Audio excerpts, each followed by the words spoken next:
let's talk about why you are not living the life you really want to live. Also, this cake is nuts. Before I dive into this, I'm assuming that you've already made the decision that you are the main character of your life, which leaves just one thing, and it's all about the stories that you keep telling yourself.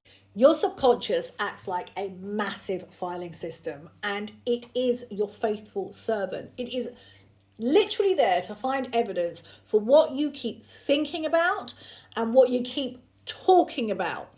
Now, here's where you're going off your path. You keep talking about what you don't want and who you used to be. So one of my clients, let's call her Zena, she was experiencing the same thing. Now, she came to me because she wanted to see her value, become a woman who knows how valuable she is. Because in my world, when you know that, you always get what you want, always. And she also has a track history of failed marriages with men that take advantage of her.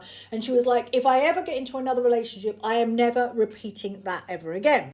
One of the reasons why these marriages didn't work and these men took advantage of her is because she learned not to express her needs. She learned when she was a small child, a lot of stuff will originate to your childhood. These are our formative years, 0 to 7, 7 to 14, and 14 to 21. 3 lots of 7-year blocks. She learned when she was around 3 years old, first time, that when she expressed her needs, it was unsafe, and she never knew what the reaction she was going to get from her parents. So she learned very early on that I'm not going to express my needs. It's too scary. It's too frightening. And so that part of her lodged itself into her body. She then learned how to be a good girl, a people pleaser, and make sure everyone else is all right all the way around her. So this carried on until she hit her 50s and she came out of her second marriage. She was like,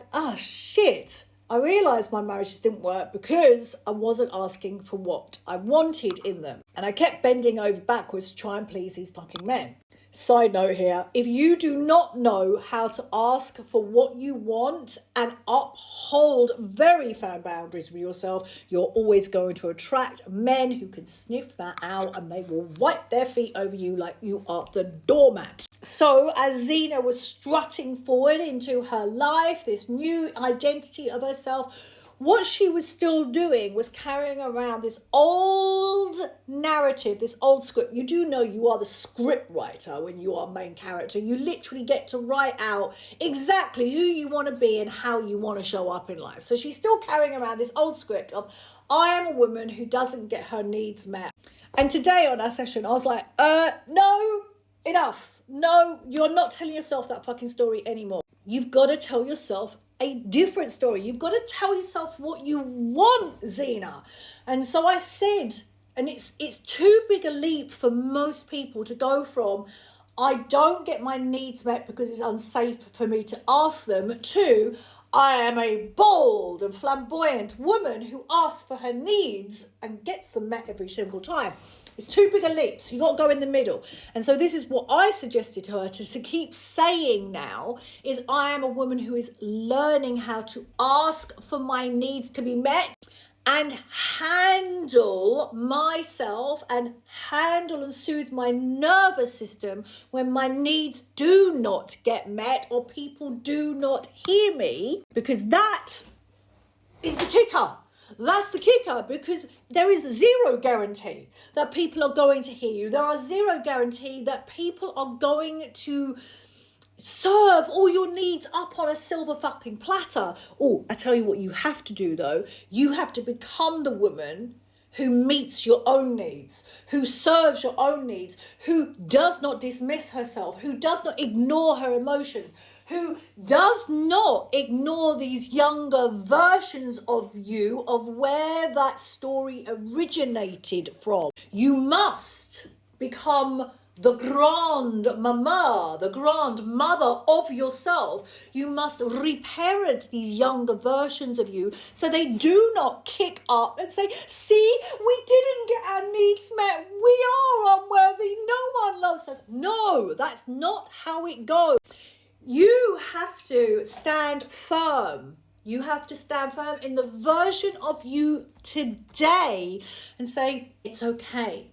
We didn't get our needs met. I've got this. I'm learning how to handle this, because in between all of this, your nervous system's probably going to react into fight, flight, fawn, freeze, flap. You, as an iconic older woman, needs to learn how to soothe your nervous system so you don't re-trigger and reawaken these younger versions of you. So if you're an iconic older woman who is here to upgrade her life, then you have to insist over and over again that you are the main character. Self-identity is key. And then be adamant on the stories that you tell yourself. Focus on what you want. Your subconscious is going to find evidence to support that. Then release the expectations that things will turn out in a certain way, and be prepared to get a little bit messy. Because in the mess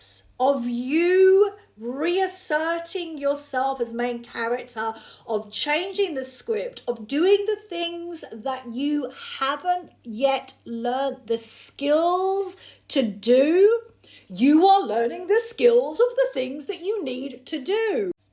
And therein lies the mess. You're going to turf up all these old past versions of you. You need to take really good care of them. You are the mother. Practice the art of patience. Patience needs patience. You've got this, superstar. Embrace the mess, embrace the journey, and stay fucking fabulous.